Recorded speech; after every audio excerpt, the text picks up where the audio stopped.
Honey, I'm home. What do you mean, where have I been? I just stepped outside to grab some milk. 4 years? What do you mean 4 years?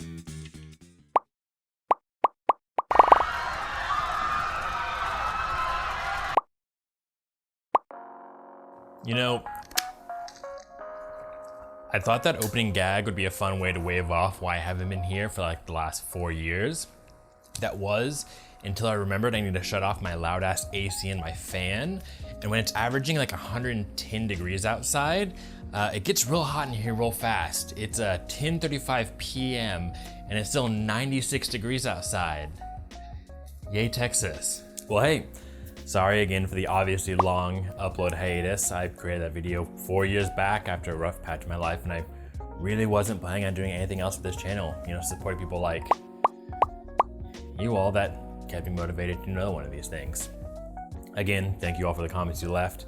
Wasn't expecting as much support for a 20-minute video of me rambling about an anime I like. Also, hey, look, I'm trying out a new format, so let me know what you guys think about it. And before you go out and say it, I'm not gonna give you the 5-finger shuffle and disappear again for another 4 years. Hey, look, here's a thumbnail for the new video, and what's that? The script I'm working on as well? You've seen the title of this video. Let's talk about what makes Chainsaw Man so great. 3, 2, 1, let's jam. Now, I think pretty much everyone knows about Chainsaw Man. First serialized in Shonen Jump December 2018, it has quickly risen to the ranks of the manga mainstays, becoming the second best-selling manga in early 2023 after the first season of the anime debuted in 2022. I'm guessing most people who have any interest in anime have either read it, watched it, or you have some guy nagging you to do both. Yeah, sorry, that's me. I'm that guy. If you hadn't taken the time to fully delve into the story made by this cheeky little artist,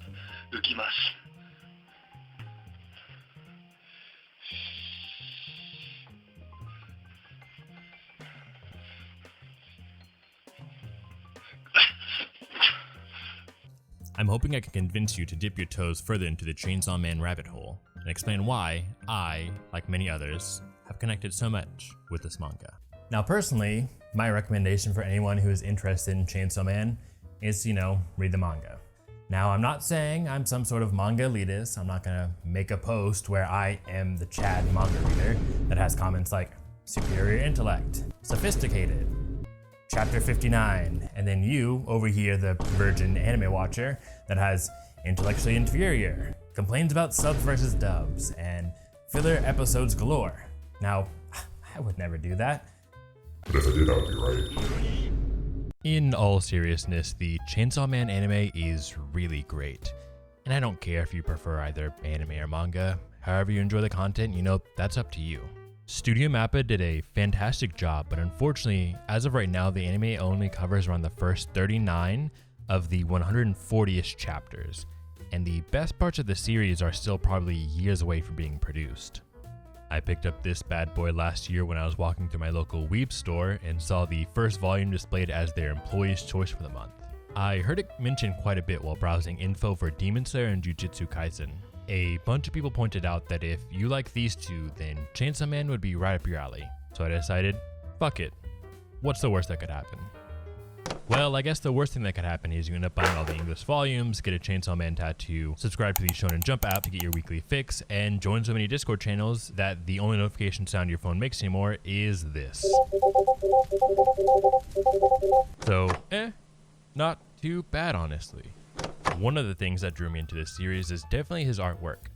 I mean, as you can see, I'm a pretty big fan of the artwork in this series. The artwork of Chainsaw Man can be described as both very sketchy, no, not that kind of sketchy, but also highly detailed with great fluidity and motion. It's such a great blend of realistic and gritty, while also leaving room for lighthearted and playful banter. This style reminded me a lot of, I don't want to butcher your name, but this person's work with Demon Slayer, which I really enjoyed. And this type of artwork works fantastically within the narrative of Chainsaw Man. That and the way that Fujimoto constantly plays with his panel work is just amazing. It's always top notch, using it as a creative way to keep the reader both interested and even as a narrative device at times. Fujimoto makes sure that each page layout is phenomenal and even implements some techniques reminiscent of Junji Ito with some pretty awesome page turns. I'm going to try to keep this recommendation as spoiler-free as possible for anyone out there who hasn't read the manga or watched the first season of the anime. You know, that's a recommendation after all. But I will delve into a bit of spoilers later in the video, but I'll let you know when that comes out. So, what is Chainsaw Man?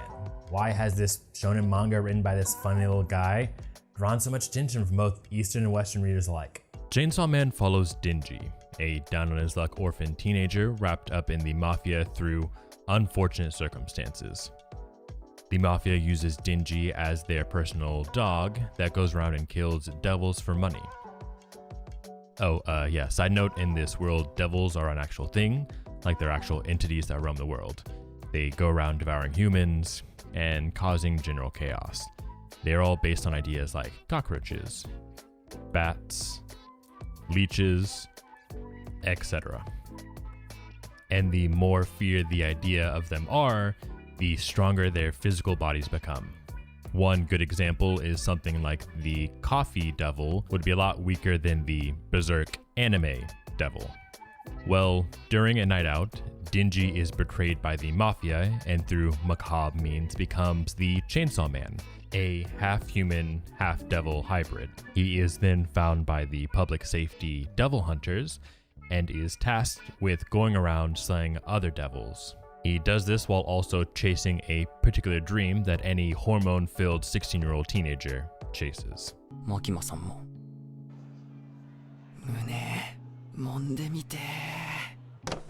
But yeah, we'll get into that.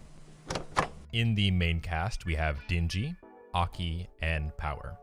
You've seen this setup before. We got the lovable goofball, the angsty boy with a dark past and family issues, and then we got the girl. This might seem like the normal trope, but unlike the other shows that use this formula, this series, I think, uses it the best. It's such a great time watching them grow as people and friends, which is honestly enough, very grounded and realistic, even in a world as unrealistic as Chainsaw Man's. In most other animes that use this whole three teammate trope, it's used more as a narrative set piece to help establish motivations, dreams, and for the readers to have some sort of familiar glue to help them connect to the series. It's like the whole idea of having a series take place in a high school. I've been to high school, you've been to high school, pretty much everyone's done it, and so it's easy for the reader or watcher to see themselves in the place of the characters. But going back to the whole three teammate trope, 9 times out of 10, when writers use this format, the team's motivations and dynamics don't change much. You know, I want to kill my brother. I want to become the Hokage. Still is a girl. But that's not how real life works. You know, our motivations change. Our dreams change. We grow as people and as individuals. And I think that's the best part of our little squad of hooligans. Fujimoto has created characters that feel like real people who grow and evolve. And all this while still having Chainsaw Face, Blood Devil controlling a meat puppet, and just kind of a fun angsty guy. As Chainsaw Man progresses, we see these three characters' motivations change. We see this quirky little group of 3 strangers grow into friends, and even so far as family to an extent. Okay, look, now I know what most of you are gonna say. Wow, a down on his luck male who gets superpowers and uses it to fight evil.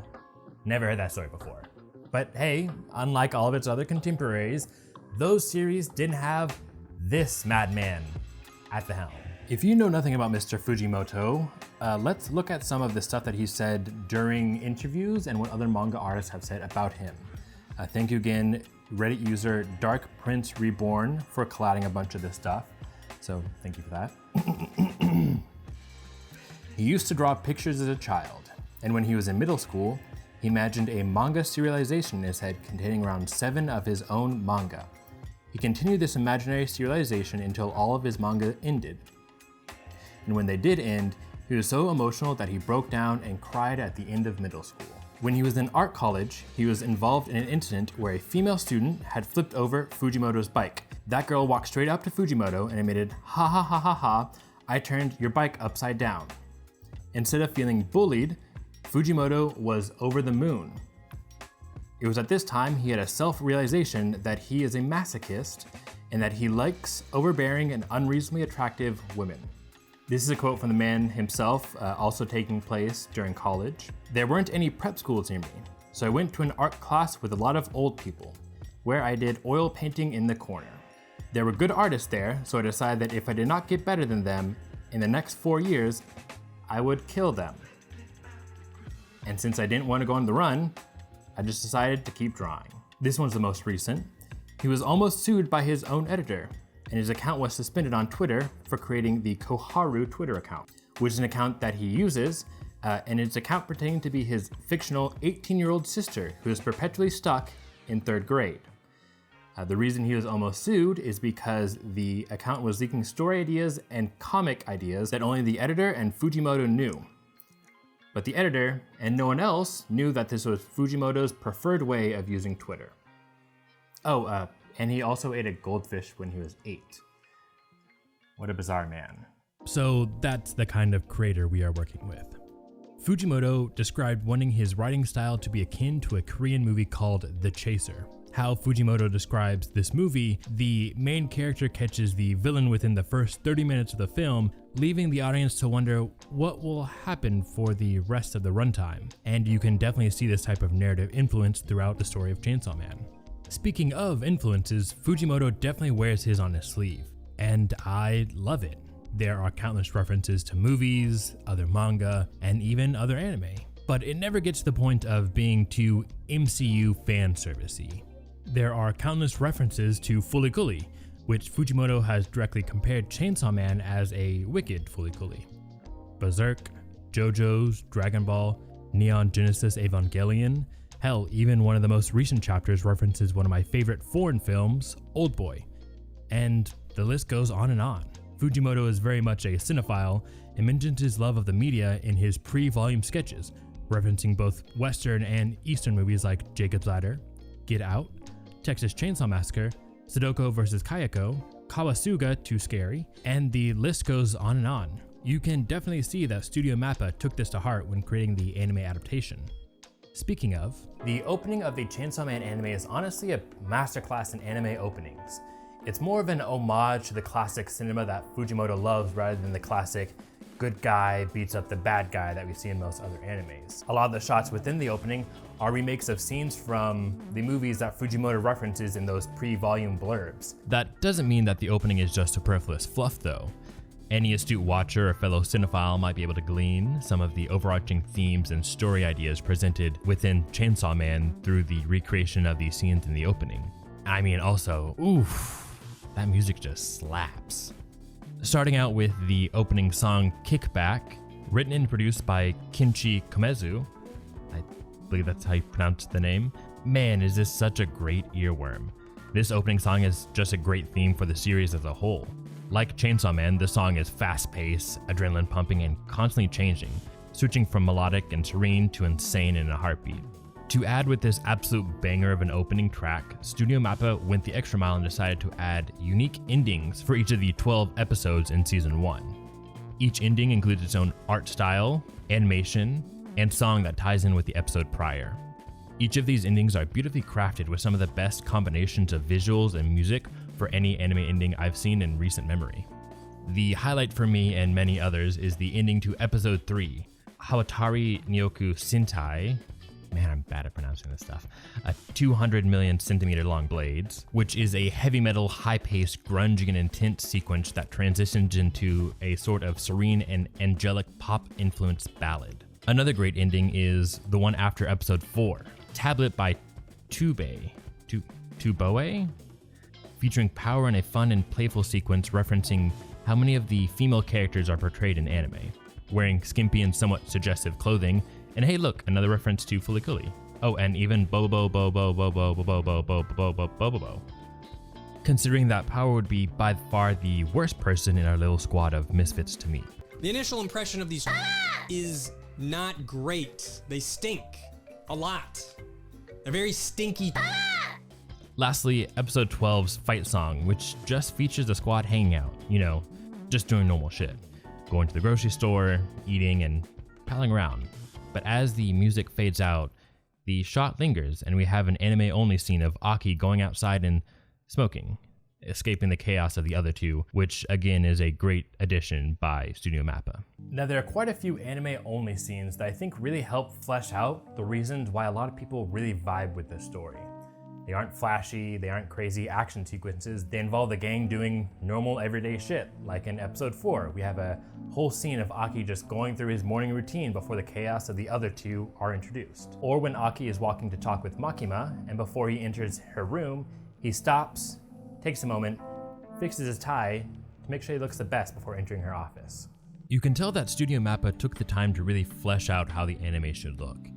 And they did a fantastic job of taking this black and white manga series and transforming it into color. Here is each frame of the first season broken down into a color palette so you can see what the show looks like. Thank you, user John Bristow on the Chainsaw Man subreddit for providing this visual. As you can see, the color palette of this anime honestly is pretty drab and dull, but there's a reason for this. Chainsaw Man isn't trying to be overly high fantasy with eye-popping visuals. Chainsaw Man, apart from the devils running around the show, is very grounded in reality. This series takes place in 90s Japan, which, if you didn't know, was a time of pretty bad economic turmoil for the country. Their current stock bubble had burst, causing an economic downturn, and it was so bad this decade was dubbed the Lost Decade, due to the failing economic situation that led to a harsh decline in household income. It had become so bad that the average household income had fallen around 12% at that time. While this is happening, the value of their homes were tanking as well. The money that these people were spending on their assets, this home, was being demolished along with their average income. This led to a huge population decline in Japan at the time, a trend that usually arises when people are unsure of the future. And funny enough, it's a trend that we are beginning to see today. And it's not just in Japan, it's all over the world. Okay, it seems like a long time coming, but let's talk about the elephant in the room. I know, this seems like a weird segue, but it'll make sense, I promise. Denji's motivation for pretty much the whole story is that of the flesh, the cardinal sin of desire that plagues everyone, man or woman alike. This isn't Denji's only goal throughout the series. I mean, in the first chapter, Denji just wants to eat some toast. A pretty decadent piece of toast, but a piece of toast nonetheless. In a world where he only has $18 of spending cash after paying off debts, selling his organs for money, and living in a dingy shack on a dirty mattress, just being able to eat a decadent piece of toast does sound kind of nice. Now, slight spoilers ahead, but this takes place pretty early, taking place in chapter 10 of the manga and episode 4 in the anime, so it's not a huge manga spoiler and it's not going to break the world of Chainsaw Man if I tell you this. This takes place during the fight with the Leech Devil. Denji proclaims his dream of, and the Leech Devil laughs and mocks him, belittling his dream as sleazy and stupid. The Leech Devil, on the other hand, claims that her dream is to eat all of the humans in the world. A dream that the Leech Devil claims is impossible, but it's also sublime and beautiful. A dream that they can never achieve, but to strive for it is bliss. Out of rage and not wanting his dreams to be talked down upon, Denji yells to the Leech Devil that this fight is a fight of dreams. A fight to see which dream is truly inferior. The victor of this match's dream is truly a dream that is worthy to strive towards. After a lot of back and forth, Denji leaps at the Leech Devil, impaling his chainsaw into her head, and he loses. I think this is Fujimoto telling the audience that Denji's dream is shallow. This is a goal that can be easily accomplished, but after you have achieved your goal, you won't feel fulfilled. This exact sentiment is reflected in the series, and when you have nothing to strive for, you begin to feel hollow. You begin to drift through life with no real purpose. And unfortunately, this feeling is a feeling that is all too common nowadays. I, as well as many of you out there, are probably feeling the same way. This feeling of uncertainty, of unrest, and of having shallow dreams like, I want to be able to get out of bed this morning. I don't want to hate myself. I want to make enough money to live. And I feel like these dreams plague a lot of people in my generation. Okay, real talk. I've always hated the question, what is your dream job? Or where do you see yourself in 5 years? I usually give some BS answer like, I want to work for a marketing agency, or I want to work with a company in an industry that I care about. But if I'm being honest, the truth is, I have no clue. I graduated college with a graphic design degree and I've put it to use working for smaller companies for the last 3 or so years. And yeah, I enjoy the work that I do.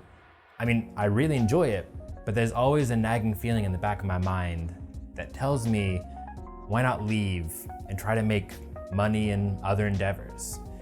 In a world with rising inflation, rising rent prices, rising debt, political and social unrest, and not to mention a housing market that seems so out of control that I too would have to start selling my organs before I could even think about owning a house to call my own. I don't have any aspirations to look towards the future. To be honest, my only real dream is to live day to day comfortably. To make it from morning to night without completely hating myself. I'm doing it, I'm getting by, but you know, what dreams do I have? And I bet there are probably a lot of people in this exact same position that I am. Going back to the whole Chainsaw Man thing, I think it was a deliberate choice of Fujimoto to set it during such a time of economic downturn. I think Fujimoto is probably feeling the exact same way a lot of us are feeling today. The last year, the only thing I've been hearing is recession this, inflation that. And looking at the statistics, we're currently facing the exact same type of social unrest we saw during the last decades. And I think that's why this story written by this quirky manga author has drawn me and countless others to it. Because I bet a lot of people feel like Denji with goals that aren't, I want to become a millionaire, or I want to become the president. I think a lot of these goals are now a lot more grounded. I want to be able to afford the luxuries that my parents and grandparents could. I want to be able to own a house for once in my life. I want to be able to make enough money to accrue sufficient savings. I mean, for the most part, a lot of these goals in previous generations could be achieved while working menial jobs, and that seems so far out of reach for a lot of us in this day and age. A fun point to end on. I always thought it was funny when watching sitcoms and movies from the 80s and 90s where your average Joe Schmo, you know, the guy who is so extraordinarily average that gets made fun of for it. And these guys have a nice house, multiple cars, multiple kids, and usually a stay-at-home partner, all while working a mundane office job who is able to afford a once-a-year nice family vacation. Now that sounds so far-fetched nowadays, it's no wonder we can connect to a character whose dream is simple as copping a feel. Oof, yeah, sorry, that got a lot deeper than I was expecting. Here's a gif of Pochita spinning. Until next time, keep being awesome, and I'll see you soon.